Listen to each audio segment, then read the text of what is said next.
Good evening. आज आप लोग के लिए हम प्रकाशिकी का ऑब्जेक्टिव क्वेश्चन लेकर के आए हैं। ये हम लोग का 3 दिन चलेगा प्रकाशिकी का, चूँकि हम लोग 25-25 क्वेश्चन करके 3 दिन देखेंगे और जो भी क्वेश्चन बताएंगे सारा इंपॉर्टेंट क्वेश्चन है, एग्जाम में आया हुआ क्वेश्चन और काफ़ी इंपॉर्टेंट क्वेश्चन है। क्लियर है? तो चलिए स्टार्ट करते हैं। तो पहला क्वेश्चन हम लोग को बोल रहा है, जब किसी लेंस को पानी में डुबाया जाता है तो इसकी फोकस दूरी, याद रखिएगा, जब भी किसी लेंस को हम क्या करेंगे, पानी में डुबाएंगे तो डेफिनेट उसका फोकस दूरी क्या हो जाएगा, बढ़ जाएगा। तो इसका आंसर सिंपल सा जाता है, ऑप्शन जाएगा ए नंबर, बढ़ जाती है। क्लियर है? नेक्स्ट अगर हम लोग अगला क्वेश्चन देखें, क्या बोल रहा है, ध्यान से देखिए। बोल रहा है, निम्न में से किस घटना के द्वारा प्रकाश के सरल रेखीय गमन के सिद्धांत का प्रतिपादन नहीं होता है? यानी इसमें से कौन सा घटना है जो प्रकाश का सरल रेखीय गमन के सिद्धांत का प्रतिपादन नहीं करता है? तो इसका सही आंसर जाएगा विवर्तन। कारण क्या हम बताए थे, विवर्तन में क्या होता है, जब प्रकाश किसी द्वारा या फिर अवरोध के किनारे से टकराता था, उससे टकराकर उसके ज्यामितीय आकृति जिस तरह था उसी आकृति में मुड़ जाता था, यानी वो सरल रेखा में गमन नहीं करता था। क्लियर है? तो इसका सीधा से आंसर जाएगा विवर्तन, प्रकाश का विवर्तन। नेक्स्ट बोल रहा है, किसी खगोलीय दूरदर्शी का आवर्धन सामान्य समंजन की दिशा में होता है।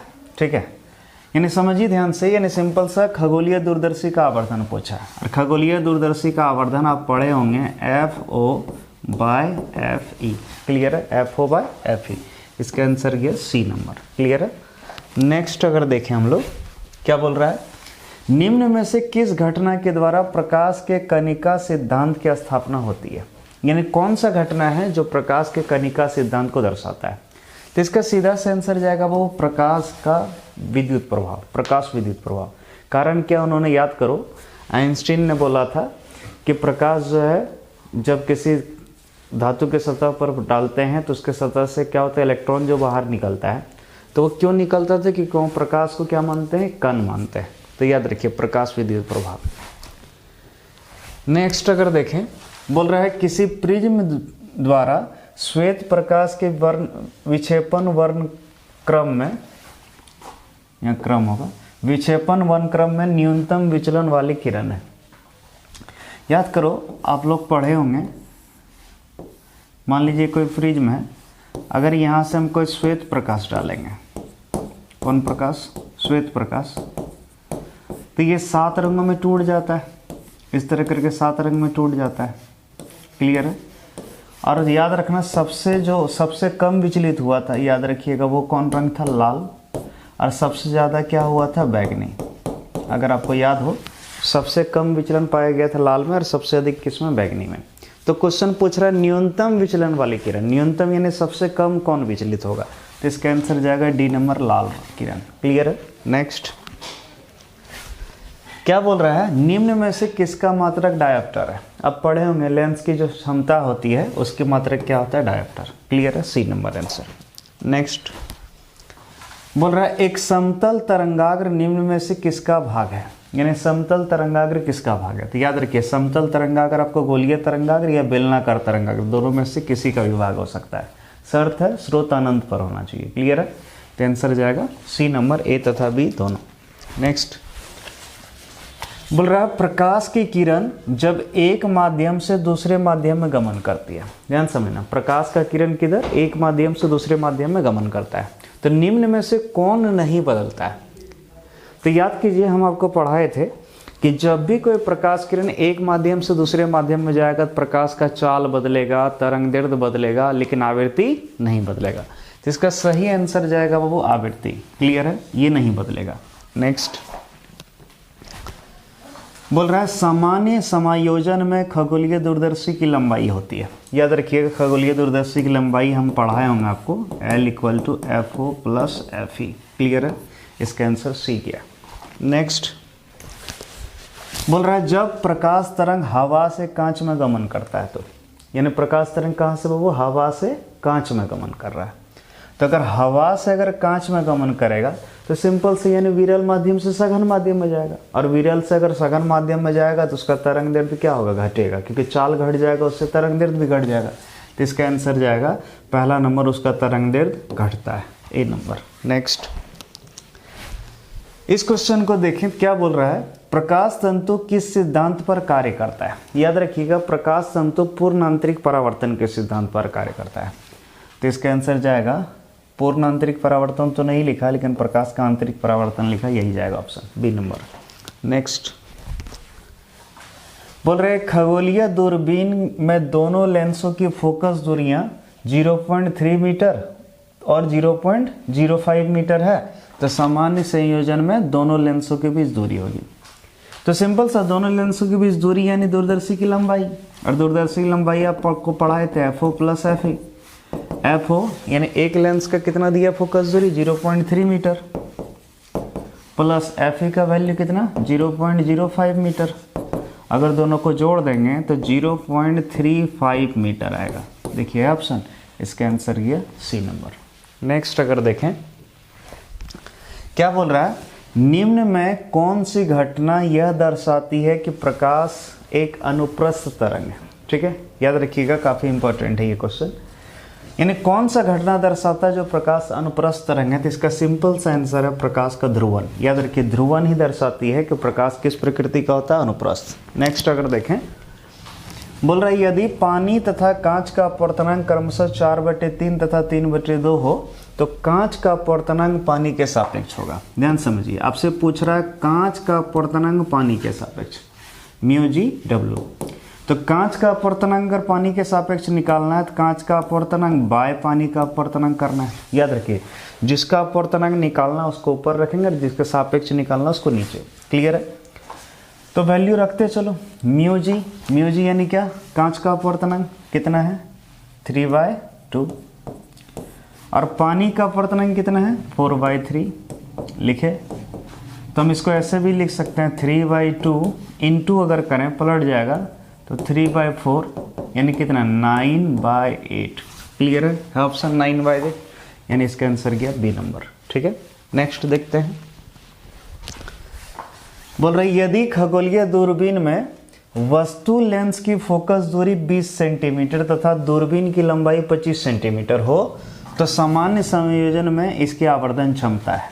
ध्यान समझिएगा, ये दिया वस्तु लेंस की दूरी। लेंस मतलब जो वो लेंस जो वस्तु की ओर हो, यानी सिंपल सा बोले तो कौन लेंस, याद करो हम सिखाए थे, जो वस्तु की ओर लेंस होता है उसको हम क्या कहते हैं, अभिदृश्य लेंस, जिसको सूचित करते हैं उसका फोकस दूरी का FO से, यानी FO दे दिया है 20 सेंटीमीटर, और दूरबीन का जो लंबाई दिया है वो 25 सेंटीमीटर, यानी L दिया है आपका 25 सेंटीमीटर।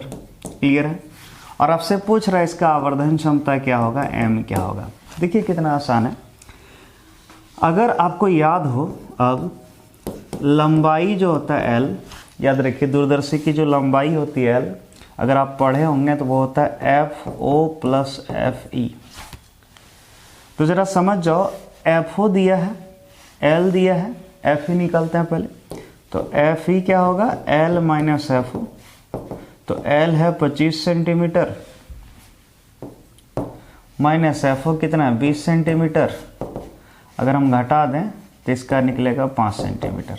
क्या 5 सेंटीमीटर क्या फोकस दूरी। क्लियर है? FE का वैल्यू। लेकिन हमसे ये नहीं पूछा, हमसे पूछा आवर्धन। तो आवर्धन का फॉर्मूला होता है FO/FE, FO/FE। अब देखिए FO का वैल्यू कितना दिया है 20 सेंटीमीटर, ले लीजिए 20 बाय FE का वैल्यू कितना निकला 5 सेंटीमीटर, ले लीजिए। अगर दिख रहा होगा तो इसका आंसर आ गया 4। ठीक है, देखिए है ऑप्शन, इसका आंसर जा रहा बी नंबर। क्लियर है? नेक्स्ट देखते हैं क्वेश्चन क्या बोल रहा है, ध्यान से देखिए। बोल रहा है हाइगेंस के तरंग सिद्धांत के द्वारा निम्न में से किसकी व्याख्या नहीं की जा सकती है। ठीक है, ध्यान से देखिए, हाइगेंस के तरंग सिद्धांत के द्वारा निम्न में से किसकी व्याख्या नहीं की जा सकती। याद रखिएगा, हाइगेंस ने जो सिद्धांत दिया था वो तरंग, उन्होंने अपने सिद्धांत में बताया था कि प्रकाश एक तरंग है, इसीलिए बोल रहा है हाइगेंस का तरंग सिद्धांत, यानी क्योंकि हाइगेंस ने कहा था प्रकाश क्या है, तरंग है। क्लियर है? और आपको अभी थोड़ा देर पहले ही क्वेश्चन था, उसमें हम बताए थे प्रकाश विद्युत प्रभाव जो है ये प्रकाश के कणिका कण वाला गुण का है। ठीक है, प्रकाश का 2 गुण माना गया है। ठीक है, एक बार कण मान सकते हैं या तरंग मान सकते हैं। क्लियर है? तो याद रखिए प्रकाश विद्युत प्रभाव जो है ये तब प्रूव होगा जब हम प्रकाश को एक कण मानकर चलेंगे। तो डेफिनेट हाइगेंस ने तो उसको तरंग माना था प्रकाश को, तो हम बोल सकते हैं हाइगेंस का सिद्धांत प्रकाश विद्युत प्रभाव को सत्यापित नहीं कर सकता है, इसकी व्याख्या नहीं कर सकता है। D number. नेक्स्ट बोल रहा है खगोलीय दूरदर्शी में अंतिम प्रतिबिंब बना होता है। कौन दूरदर्शी वो खगोलीय। और खगोलीय दूरदर्शी में जो अंतिम प्रतिबिंब होता है वो उल्टा होता है, ठीक है, और आभासी होता है और आवर्धित होता है, ठीक है। तो आभासी को हम काल्पनिक भी बोल सकते हैं, तो इसका आंसर जाएगा काल्पनिक एवं उल्टा, सी नंबर। नेक्स्ट अगर जाएं, बोल रही यदि समान फोकस दूरी f के दो अभिसारी लेंस एक दूसरे के संपर्क में रखे हो तब संयोग की फोकस दूरी होगा। यानी दोनों समझो ध्यान से, दो अभिसारी लेंस, ये एक अभिसारी और ये दूसरा अभिसारी, दोनों लेंस को संपर्क में रखें तो इसका दोनों मिला के फोकस दूरी क्या होगा पूछ रहा है। तो आप पढ़े थे 1/f इक्विवेलेंट, यानी समतुल्य फोकस दूरी निकालने के लिए 1/f1 + 1/f2। तो 1/f इक्विवेलेंट बराबर, ध्यान से देखिए, दोनों का फोकस दूरी f माना है, ठीक है। तो बोलो समान फोकस दूरी, तो f1 का वैल्यू भी f और इसका वैल्यू भी f। कोई भी बच्चा समझ सकता है इसका कैलकुलेशन करके। f इक्विवेलेंट इसका आएगा f और 2, तो f इक्विवेलेंट अगर पलट देंगे, इसको पलटेंगे तो ये भी पलट जाएगा, तो इसका आंसर आएगा f/2 है ऑप्शन। इसका आंसर गया सी नंबर। क्लियर है। नेक्स्ट देखते हैं क्या बोल रहा है। प्रकाश के अनुप्रस्थ तरंग प्रकृति की पुष्टि करता है। यही क्वेश्चन, ठीक है, अभी थोड़ा देर पहले बताएं, यही नहीं मतलब इसी जैसा क्वेश्चन था, उसका भी आंसर जो उसमें इसमें जाएगा उसमें वही गया था, ठीक। तो ये वाला भी तुरंत बताया कि प्रकाश के अनुप्रस्थ प्रकृति का सत्यापन कौन करता है, कौन सा गुण, तो ये अभी पढ़ाए हैं, तो इसीलिए इसका आंसर आपसे उम्मीद करते हैं। इसका आंसर जो है आप लोग कमेंट में बताइएगा, इसका सही आंसर क्या होगा कमेंट में ज़रूर लिखिएगा। बहुत बच्चे लिखते नहीं हैं, ठीक है, कारण कि आप पढ़ ही नहीं पाते होंगे इतना दूर तक, तब कहाँ से लिखिएगा। जो भी बच्चे देखते होंगे इसका आंसर हमको कमेंट में बताइएगा। नेक्स्ट बोल रहा है एक पतले फिल्म के रंग का कारण है। याद रखिए पतले फिल्म का जो रंग का कारण होता है वो होता है व्यतिकरण। याद कीजिए व्यतिकरण में हम एग्जांपल दिए थे आपको कि साबुन का बुलबुला जो रंगीन दिखाई देता है रंग बिरंगा, वो किसके कारण, व्यतिकरण के कारण। नेक्स्ट बोल रहा है ब्रूस्टर का नियम है। याद रखिए ब्रूस्टर का कहना था कि किसी माध्यम का अपवर्तनांक उस माध्यम का जो ध्रुवन कोण था उसके स्पर्श रेखा के बराबर था, यानी म्यू बराबर 10p था।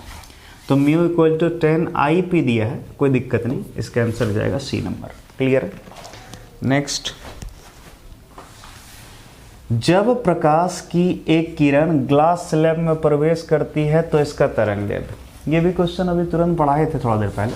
क्या बोल रहा है, जब प्रकाश किरण एक ग्लास स्लैब में प्रवेश करती है, ग्लास स्लैब यानी हवा से कांच में जा रहा है, ठीक है, और हवा से कांच में जा रहा है यानी विरल से सघन माध्यम, और सघन माध्यम में जाएगा चाल घटेगा, और चाल घटेगा तो तरंगदैर्घ्य भी घटेगा। इसका आंसर जाएगा ए, घटता है। नेक्स्ट अगर देखें क्या बोल रहा है, ऑप्टिकल फाइबर किस सिद्धांत पर कार्य करता है, ठीक है। ऑप्टिकल फाइबर यानी प्रकाश तंतु किस सिद्धांत पर, तो इसका सही आंसर है पूर्ण आंतरिक परावर्तन, डी नंबर। नेक्स्ट अगर देखें क्वेश्चन क्या बोल रहा है, जब माइक्रोस्कोप की नली की लंबाई बढ़ाई जाती है, ठीक है, माइक्रोस्कोप की नली की लंबाई बढ़ा दी जाती है तो उसकी आवर्धन क्षमता, याद रखिएगा जितना लंबाई बढ़ाएंगे, ठीक है, उसका जो प्रतिबिंब है उतना पीछे बनेगा, और पीछे बनेगा तो बढ़ता जाएगा प्रतिबिंब, ठीक है, बड़ा होता जाएगा, तो हम बोल सकते हैं उसका आवर्धन क्षमता भी बढ़ेगा। याद रखिएगा अगर माइक्रोस्कोप का नली की लंबाई बढ़ाएंगे तो उसका आवर्धन क्षमता भी बढ़ेगा, इसका आंसर जाएगा बढ़ती है। नेक्स्ट क्वेश्चन और आज का लास्ट बोल रहा है एक निकट दृष्टि दोष से ग्रसित व्यक्ति स्पष्ट देखने के लिए व्यवहार करता है। सिंपल सा अवतल लेंस, ये तो बचपन से पढ़ते आ रहे होंगे, 10 में भी है, ठीक है, हम भी पढ़ाएं आपको। तो चलिए आज के लिए इतना ही रहने देते हैं, फिर मिलते हैं अगली क्लास, इसका अगला पार्ट लेकर के ऑप्टिक्स का। याद रखिएगा 3 क्लास लगेगा हमको ऑप्टिक्स, 3 वैसे हम चाहेंगे तो एक दिन में ख़त्म हो सकता है, लेकिन नहीं करेंगे क्योंकि आप लोग में धैर्य क्षमता उतना है नहीं इतना देखने का, और अचानक बहुत ज़्यादा खाना भी अच्छा नहीं होता है, ठीक है। धीरे धीरे खाइए, पच जाएगा, यानी आराम से धीरे धीरे पढ़िए, सारा याद हो जाएगा, ठीक है। तो चलिए आज के लिए इतना ही, थैंक यू।